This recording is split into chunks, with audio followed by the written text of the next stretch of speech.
안녕하세요. 동안교회를 섬기고 있는 류태우 목사라고 합니다.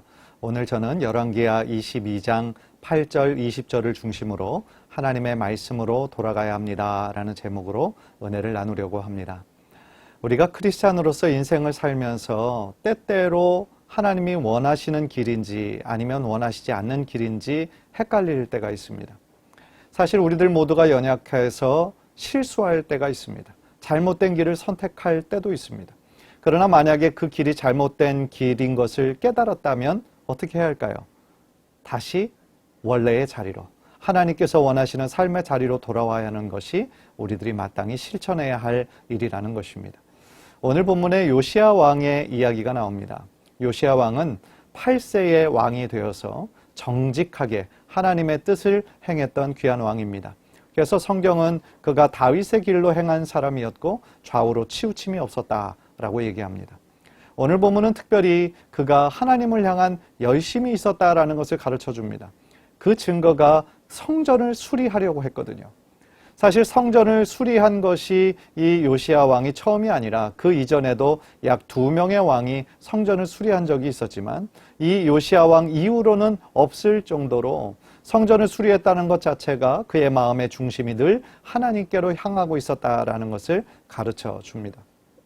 하나님을 사랑하게 되면 하나님께서 거하시는 하나님의 임재의 상징인 성전을 사랑하게 됩니다. 오늘날도 마찬가지입니다. 우리가 하나님을 사랑하면 당연히 교회를 사랑하게 됩니다. 왜냐하면 교회는 예수님의 피값 주고 사신 주님의 교회요. 또한 예수 그리스도의 몸을 이루기 때문에 그렇습니다. 오늘 본문의 요시야는 성전을 수리하는 중에 율법책을 발견하게 됩니다.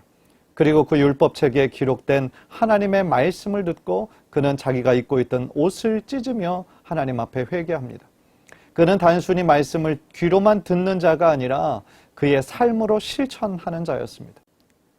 요시야는 하나님의 말씀 속에서 왜 이런 재앙이 자신의 민족에게 임하는지를 깨닫게 됩니다. 그것은 하나님으로부터 자신들이 너무나 멀리 떨어졌기 때문이었습니다. 하나님보다 우상을 더 사랑했고 우상을 섬겼기 때문이라는 것을 깨닫게 됩니다. 요시야는 그것을 깨닫는 데서 멈추지 않고 자신의 옷을 찢고 통곡하면서 하나님의 자비와 용서를 구한 것입니다. 감사하게도 하나님은 그의 기도를 들으셨고 그의 기도에 응답해 주셨습니다.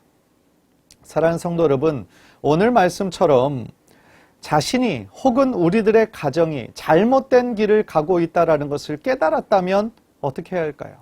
요시야가 행했던 것처럼 하나님께 철저히 회개하고 다시 우리가 있어야 할 자리로 돌아가는 것입니다. 그것이 우리가 행해야 할 것입니다. 만약에 우리가 잘못된 것인 줄을 알고도 계속해서 그 길을 걸어가고 있다면 우리는 하나님의 그 사랑에서 멀어지게 될 것이고 끝내 하나님의 진노 아래 놓이게 될 것이기 때문에 그렇습니다. 사랑하는 성도 여러분, 하나님을 가까이 하는 것이 우리의 복입니다. 하나님의 말씀을 가까이 하는 것이 복입니다. 우리들 중에 어떤 이유로 지금 하나님께 가까이 나아가는 것이 조금 게을러진 분이 계시다면 다시 한번 하나님을 붙잡고 하나님의 말씀을 묵상하는 가운데 실천하고 순종하여서 다시 하나님과 함께 동행하는 귀한 축복이 우리 귀한 성도님들에게 임하시기를 주님의 이름으로 간절히 축원합니다. 감사합니다.